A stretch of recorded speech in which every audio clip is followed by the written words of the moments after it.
पश्चिमी मीडिया के मुताबिक फिलीपींस के राष्ट्रपति के सामने सुपर पावर अमेरिका की 6 बार बेइज्जती हुई। अमेरिका और फिलीपींस की सेना ने समंदर में अभ्यास करते हुए एक नकली जंगी जहाज को तबाह करने के लिए निशाना साधा, लेकिन अमेरिका का ब्रह्मास्त्र कहलाने वाला हाइमार्स फिसड्डी साबित हुआ। अमेरिका का यह रॉकेट सिस्टम सटीक निशाना लगाने के लिए मशहूर है, लेकिन लाइव फायर ड्रिल के दौरान समंदर में मौजूद जंगी जहाज को यह सिस्टम छू भी नहीं पाया। खबरों के मुताबिक एक नहीं बल्कि 6 बार निशाना साधा गया, लेकिन वो एक बार भी अपने टारगेट पर निशाना नहीं लगा पाया। बड़ी बात यह थी कि फिलीपींस में हो रही इस लाइव फायर ड्रिल को देखने के लिए वहां के राष्ट्रपति और अमेरिकी राजदूत मौजूद थे। हालांकि ये वही रॉकेट सिस्टम है जिसने यूक्रेन युद्ध में रूसी सेना को तगड़ी चोट पहुंचाई है, लेकिन समंदर में अभ्यास के दौरान ये रॉकेट सिस्टम बेकार साबित हुआ। उधर ब्रिटेन की वेबसाइट यूके डिफेंस जर्नल ने दावा किया कि अमेरिका ने अपनी एक सबमरीन रूस की सीमा के पास भेज दी, जिसके बाद पुतिन के खेमे में हड़कंप मच गया, क्योंकि अमेरिकी सेना की सबमरीन रूस की सेना के करीब आइसलैंड के समुद्री इलाके में पहुंची थी।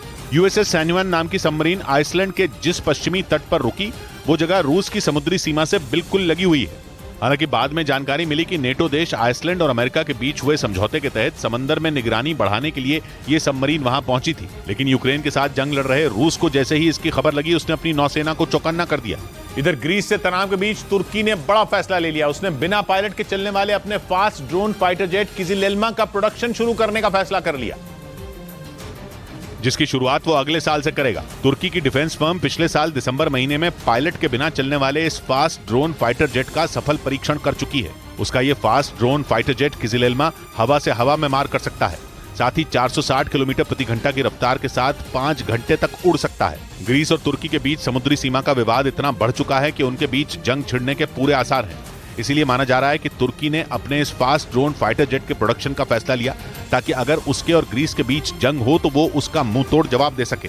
इस बीच कर्नाटक कांग्रेस के अध्यक्ष डीके शिव कुमार के हेलीकॉप्टर से एक पक्षी टकरा गया। वो कर्नाटक के मलबागलू में एक जनसभा में शामिल होने जा रहे थे, लेकिन बेंगलुरु के करीब ही उनके हेलीकॉप्टर से एक पक्षी टकरा गया, जिसकी वजह से हेलीकॉप्टर के कॉकपिट का शीशा टूट गया। इस हादसे में कर्नाटक कांग्रेस अध्यक्ष डीके शिव कुमार बाल बाल बच गए।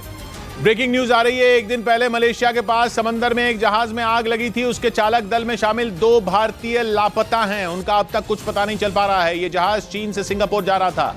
उसके चालक दल में 28 लोग थे, जिनमें 23 को तो बचा लिया गया, लेकिन 3 का भी कुछ पता नहीं है। लापता लोगों में 2 भारतीयों के साथ यूक्रेन का भी एक नागरिक है। नीरज हमारे साथ जुड़ रहे हैं। नीरज, और क्या पता चल रहा है इसमें? देखिए किशोर, अब तक छानबीन जारी है। आखिर कहां वो 2 भारतीय लापता हैं। 3 लोग गायब हैं, अभी लापता हैं, जिनके बारे में कुछ भी पता नहीं चल सका है। और अब तक ये नहीं पता चला है कि टैंकर में आग लगने की वजह क्या है। जांच का विषय है, लेकिन 70 नॉटिकल माइल्स में 2 भारतीय और 1 यूक्रेन निवासी की तलाश जारी है। लगातार तलाश की जा रही है। मलेशिया के जो अथॉरिटी उनकी तरफ से और जो